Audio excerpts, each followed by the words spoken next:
ഞാനൊന്നും പറയാറില്ല. നടന്നൊരു കാര്യം പറയാം. എന്താണെന്ന് വെച്ചാൽ പണ്ട് എനിക്ക് തിരുവനന്തപുരം വരെ പോകേണ്ട ആവശ്യമുണ്ടായിരുന്നു. അന്ന് നമ്മൾ KSRTC ബസ്സിലാണ് പോയത്. അപ്പം പെട്ടെന്ന് വണ്ടി ഒരു വെള്ളാറോട് കഴിഞ്ഞപ്പോൾ വണ്ടി നിന്നു. അപ്പം നോക്കിയപ്പോഴത്തേക്കും എന്തിനാ സംഭവം വെച്ചാൽ ഡ്രൈവർക്ക് അറിയാം. അപ്പം കണ്ടക്ടർ ആളുകളുടെ സഹായം ചോദിക്കുന്നു, ആർക്കെങ്കിലും വണ്ടി ഓടിക്കാൻ അറിയോ?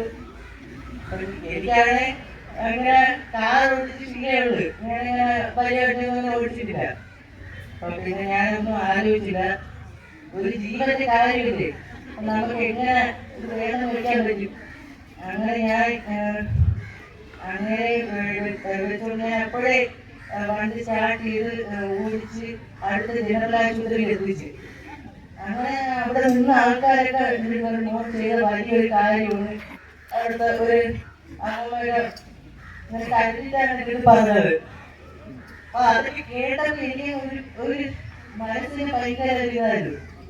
അങ്ങനെ കുറച്ച് കഴിഞ്ഞപ്പോഴത്തേക്കും 24 ന്യൂസിന്ന് ശ്രീകണ്ഠനായ സാറ് എന്നെ വിളിച്ച്. അപ്പൊ പുള്ളി പറഞ്ഞു, ഇങ്ങനെയുള്ള യുവാക്കളെയാണ് നമുക്ക് ആവശ്യം.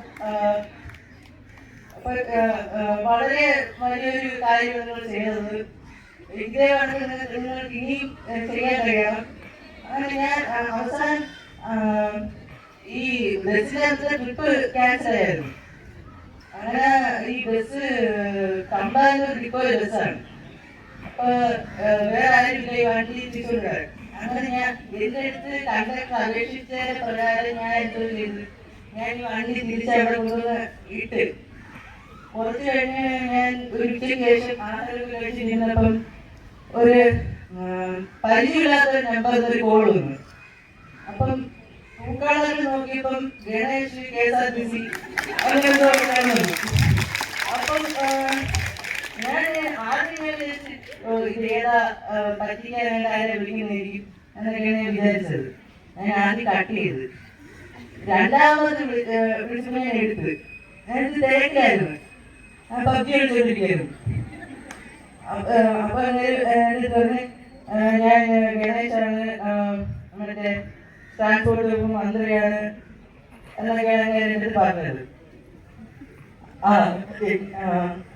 അങ്ങനെ നമുക്കത് കാണാൻ പറ്റുമോ? അപ്പോഴാണ് ഈ കാര്യം ഞാൻ ചെയ്ത് പുണ്യപ്രവർത്തി എനിക്ക് പെട്ടെന്ന് ഓർമ്മ വന്നു. അങ്ങനെ കാണാൻ പറ്റുമെന്ന് ചോദിച്ചപ്പോൾ ഞാൻ പറഞ്ഞു കാണാമല്ലോ എന്ന് പറഞ്ഞു. അങ്ങനെ പുള്ളി എന്നെ പുള്ളി ചടയമൊക്കെയുള്ള വീട്ടിലോട്ട് വിളിച്ച്. അങ്ങനെ ഞാൻ അവിടെ ചെന്നപ്പോഴത്തേക്കും അവിടെ സോഫയിൽ ആരെയും ഞാൻ അങ്ങോട്ട് ശ്രദ്ധിക്കാൻ പോയില്ല.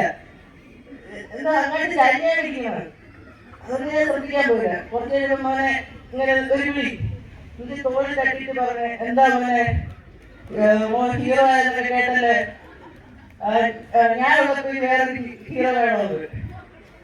സംഭവം എന്താണെന്ന് വെച്ചാൽ ഞാൻ ചെയ്ത കാര്യത്തിന്റെ റീൽസ് വൈറലായിരുന്നു. ഇത് മോഹൻലാലായിരുന്നു പറഞ്ഞത്. അങ്ങനെ പറഞ്ഞ് വേറെ അടുത്ത പടം നമ്മൾ ചെയ്യുന്നുണ്ട്, അതിന് ഇതേപോലെ നല്ല ഇതായിട്ടുള്ള ആൾക്കാരാണ് വേണ്ടത്, മോനെ അഭിനയിക്കുന്നുണ്ടോ എന്നൊക്കെ ചോദിച്ചു. അപ്പം ഞാൻ പറഞ്ഞ് ഇങ്ങനൊന്നും നമുക്ക് പറ്റിയതല്ല, ഇനി വല്ല ഹോളിവുഡൊക്കെയാണ് നോക്കാമെന്ന് പറഞ്ഞു.